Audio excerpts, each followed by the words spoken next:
Қазақтың киіз үйі саяхатшыларды неге әрдайым тамсандырған? Қалам жауап береді. Киіз үй жай ғана баспана емес, үй иесінің мәртебесі мен ұлылығын көрсететін тұтас бір әлем. Хандардың, билер мен сұлтандардың киіз үйлері жеке-жеке тұрмай бір-бірімен жалғасып, маңызды қабылдаулар мен жиындар өтетін нағыз дала сарайына айналған. Алайда шетелдіктерді қазақ көшінің ауқымы таң қалдыратын. Алтын Орда дәуірінде киіз үй керуендері дөңгелекті алып қала жылжып келе жатқандай әсер қалдырған. Ең үлкен киіз үйлерді 22 өгіз сүйреген. Жол үстінде кетіп бара жатып-ақ ас әзірленіп сауда жасалып жатқан.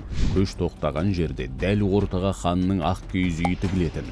Оң жаққа ақ сүйектер, сол жаққа қарапайым халық орналасқан. Киіз үй жамылғысы түрлі түсті ою-өрнекпен көмкерілген. Ең көп таралған оюлардың бірі қошқар мүйіз. Бұл береке нышаны.